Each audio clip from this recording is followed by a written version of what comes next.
Hello everyone, welcome to English 10 classes. Exercise first. Get ready for dictation. Start.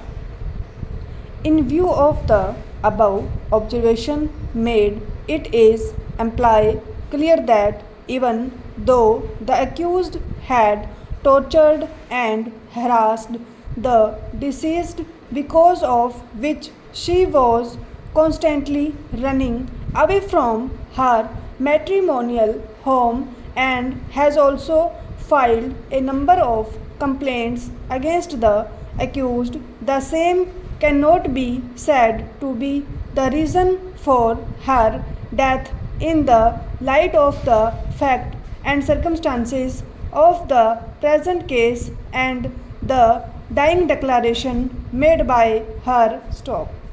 The Land Council for the Appellants has placed reliance upon the decision of this court reported in the case of Ramesh Kumar versus State of Chhattisgarh 2014 Volume 9 SCC 491, wherein it is held that sections 49A and 306 IPC are independent and constitute different offences. Stop.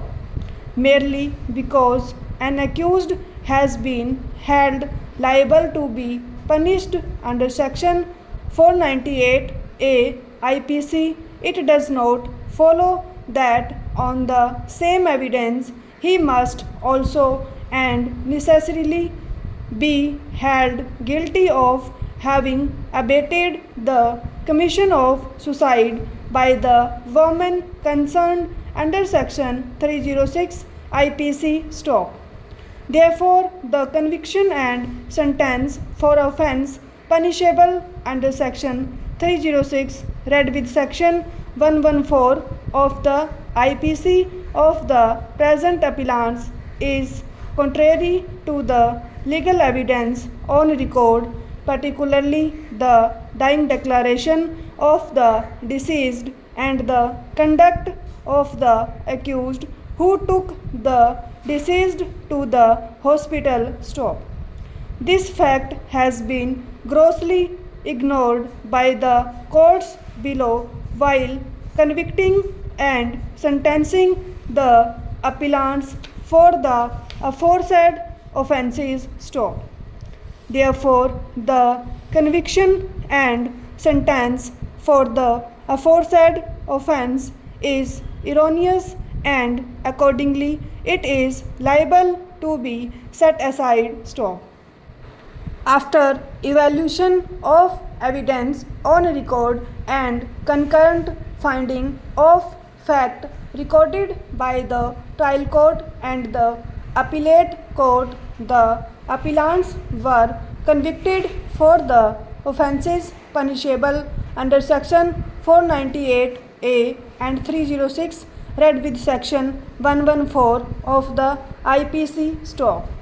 The accused were acquitted for the offences punishable under section 304B read with section 114 of IPC and section 4 of the Dowry Prohibition Act 1961, as they did not find any evidence on record to bring home the guilt of appellants for the offences punishable under section 306, as there is no cogent evidence in this regard in the finding of fact. Stop.